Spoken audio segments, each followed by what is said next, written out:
Hello guys. Good morning. Today is December 8th. Good morning everyone and welcome to Ate Marian's channel. At meron akong ipapakita sa inyo guys. Ito order ko sa Shopee. Kasi naghahanap ako ng cornic guys. Ito ay nagkahalaga ng 275. Ayan.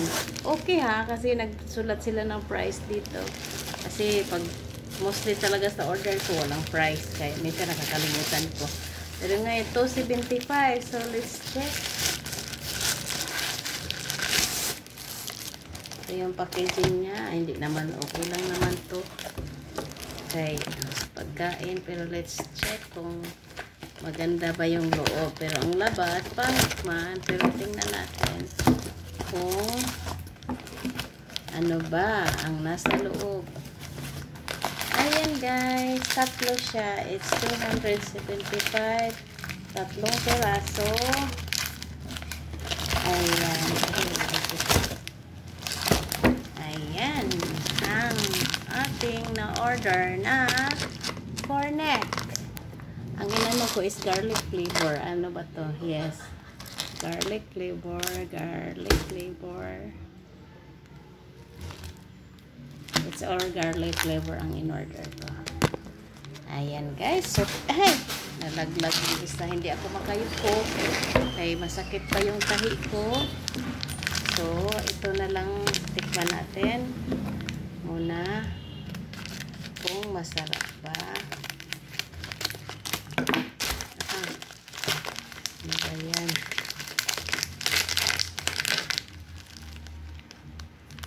Naka-ziplock siya guys. Tingnan natin kung talaga bang crunchy. Kasi sa advertisement, napaka-crunchy daw.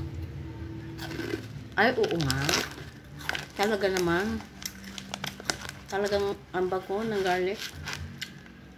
Napaka-crunchy. Yeah. Masaya ako sa order ko guys. Thank you. At mura lang. 275. Tatlo na. Ilang grams ba ito? 200 grams. So, 600 grams itong tatlo. Worth na sa 275. Siyempre, kasama na rin yung shipping guys. Shopee ko siya na order. Kuha ako. Meron akong kutkutin. Thank you so much for watching guys. Sana gustuhan nyo yung video ko. Napakasarap ng na order ko sa Shopee. Na 275. 600 grams na. Sulit na ito. At napaka-crunchy kaya masaya ako. Ayun, once again, thank you so much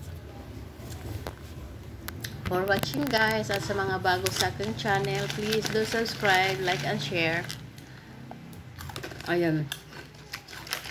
Meron pa akong meron akong order guys pala na nuts. Sa TikTok naman yun. I-share ko sa inyo kung totoo bang masarap at crunchy din kagaya nito. So hindi ko muna buksan yung dalawa kaya haka na pag naubos ito. Meron na akong kutkutin kasi minsan guys naboboard ako. Ayun, kaya ito ang aking kutkutin instead of chichirya. Ayan. Bye-bye, guys. Thank you so much for watching. See you in my next one.